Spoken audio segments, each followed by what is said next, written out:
네, 사회를 뜨겁게 달군 이슈를 다뤄보는 시간입니다. 양변의 이열지열, 양지열 변호사와 함께합니다. 어서 오십시오. 네, 안녕하세요. 예, 지난 총선에서 정정순 더불어민주당 의원이 회계 관련해서 부정 저지른 혐의를 받고 있고 네. 오늘 새벽에 구속됐다고 합니다. 네. 21대 국회 첫 현역 의원 구속이라는 불명예를 안게 됐는데 그 과정을 지금까지 어떻게 된 건지 좀 설명해 주세요. 일단 8월부터 이제 검찰에서 수사를 했었고, 계속해서 이제 출석을 해달라고 했는데, 뭐 여러 가지 국회 일정이라든가 뭐 8차례 가량을 소환했는데도 불응을 한 겁니다. 그래서 결국 이제 체포영장을 발부를 받아서 체포 동의안을 이제 국회에 요구를 한 거죠. 네. 아시겠지만 지난 31일이었습니다. 그게 근데 체포영장을 발부를 했고 체포가 된 게 31일이었고 그 중간에 더불어민주당에서 네네. 이 부분에 대한 동의를 했지 않습니까? 그러니까 우리가 체포를 하고 싶습니다라고 네. 하는 걸 국회에다가 이제 넘기면 29일이었습니다. 그게. 예. 국회에서 일정 정도의 동의를 얻어야지만 이게 실행이 될 수 있는 거 이게 아니에요? 일반 정적수, 그러니까 과반수 출석의 과반수 동의를 얻으면 되는 거고요. 네. 당시에 이제 뭐 더불어민주당만 사실상 투표를 했지만 당 내에서 그러니까 과반수가 훨씬 넘는 숫자가 의원들이 동의를 했고 다른 부분이 아니라 뭐 증거가 워낙 명백히 보였기 때문에 그래서 31일 날 체포를 했거든요. 네. 체포를 했고 체포는 이제 48시간 이내에 영장을 청구를 해야 되기 때문에 영장을 청구를 해서 오늘 새벽 12시 한 30분 정도 0시 30분이라고 보통 표현을 하죠. 구속이 됐기 때문에 31일부터 계산해서 열흘을 계산해서 9일까지 구속 상태고 법원 허가를 받으면 열흘을 더 할 수 있어 19일까지 그리고 이제 이후에는 법원에서 사실 이제 구속된 상태에서 계속 재판을 할 것이냐 네. 아니면 정 의원이 적부심을 이제 청구를 해서 바깥에 나가서 재판을 받고 싶다라는 걸 해서 법원의 심리를 받아서 불구속 상태에서 재판을 받을 가능성도 있긴 합니다. 예. 정정숙 의원 구체적으로 어떤 혐의인 거예요? 총선 과정에서 문제인 거죠. 캠프 관계자들에게 뭐 활동비도 줬다라는 거고 또 회계 책임자 이거를 이제 통해서 한 2천만 원 가량 이 정치자금, 그러니까 등록을 안 한 정치자금을 줬다라는 거고요. 네. 그리고 뭐 렌트카 비용이라든가 명함값 이런 것들을 대납을 다른 사람에게 시켰다라는 부분. 그리고 이제 그 지역구가 청주거든요. 네. 청주의 자원봉사자 한 3만여 명 가량의 개인 정보를 빼내서 이걸 또 선거에 활용했다. 그러니까 지금 공직선거법, 정치자금법, 또 개인정보보호법까지 위반했다라는 부분을 받고 있는 거죠. 공직선거법 관련해서 꽤 여러 명의 의원들이 기소가 된 것으로 알고 있습니다. 네. 다른 분들은 다 그냥 기소만 했는데 네. 이렇게 체포동의안까지 국회로 넘긴 건 정정순 의원이 유일한 거 아니에요? 어떤 차이가 있는 거예요? 일단 금액이 명확하게 특정이 됐고요. 다른 분들이 공직선거법이라고 하는 건 뭐 선거 과정에서 뭐 명예훼손이라든가 뭐 등록 재산 등록이 좀 잘못됐다든가 이런 경우인데 정정숙 의원 같은 경우에는 이 일을 이거를 이제 폭로한 사람이 본인의 회계 책임자. 였습니다. 그러면 내용이 좀 구체적으로 드러났겠네요. 구체적이고 아마도 뭐 장부 같은 물증 같은 것들도 있을 가능성이 있기 때문에 이런 경우라고 한다라면 다른 뭐 공직선거법상의 사항과는 상당히 많이 달라지고 제일 그렇죠. 사실 뭐 이게 뭐 경제 사건이 됐건 뇌물 사건이 됐든지 간에 장부를 가지고 있는 사람이 문제를 제기를 했다. 이건 잘못됐다고 하면 당사자 입장에서는 그걸 반박하기가 현실적으로 굉장히 어렵죠.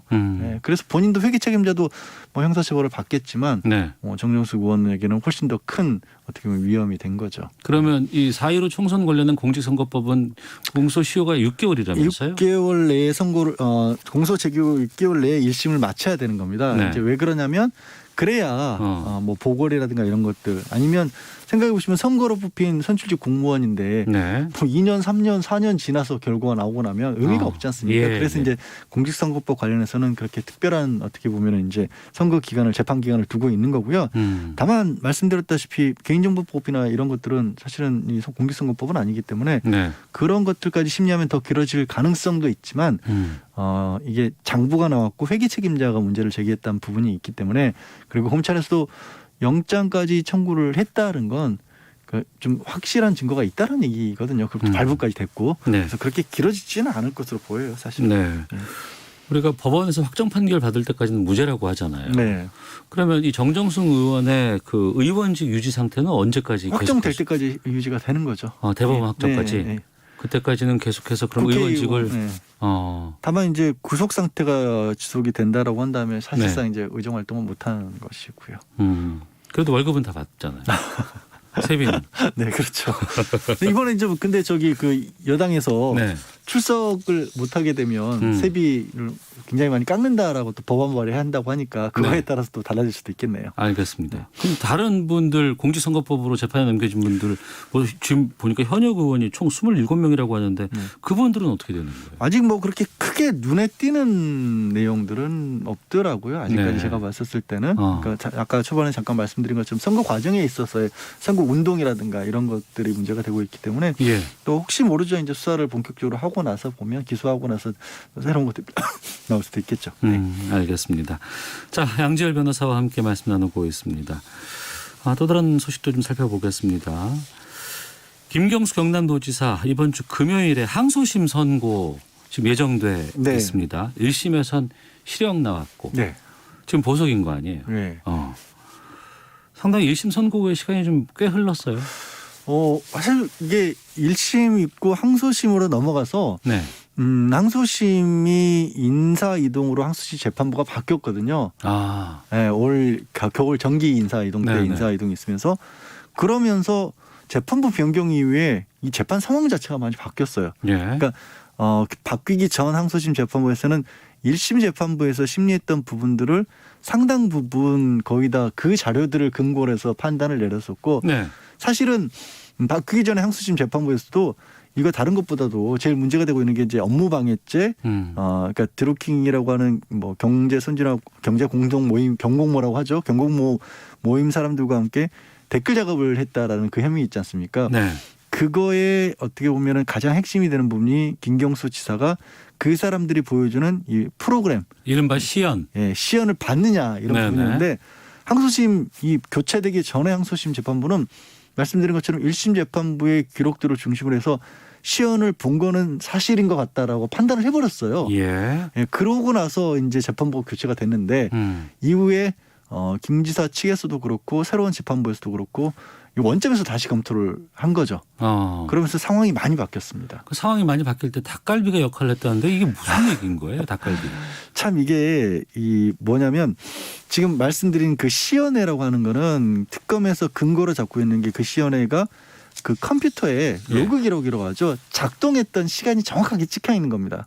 예. 그 시간은 바꿀 수가 없는 거죠. 증거가 남아 있는 명백한 증거가 남아 있는 증거인 거죠. 예. 그런데 그걸 김 지사가 받느냐 안 받느냐 이게 프로그램이 구동되는 거를 네. 그게 다퉈지는 건 아니겠습니까?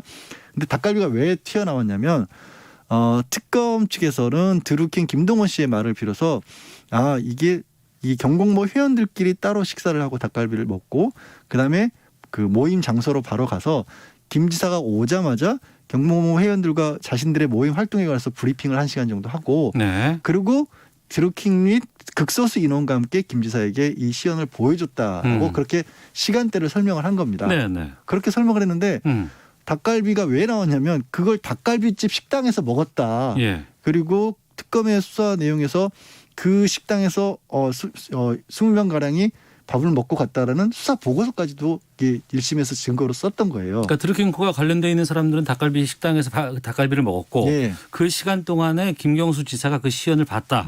이 시간대가 맞았다라는 거잖아요. 그렇죠. 그런데 문제는 이 항소심에서 닭갈비집 사장님이 나오셔서 증언을 하고 또 그 영수증도 해석을 해준 게 와서 식당에서 드루킹 김동원 씨 그 주변 사람들이 같이 밥을 먹은 게 아니라 포장해서 가져가서 모임 장소에서 먹었다는 겁니다. 그러면 시연을 할 수 있는 시간이 없어져 버린 거예요. 시간이 나오지 않는다.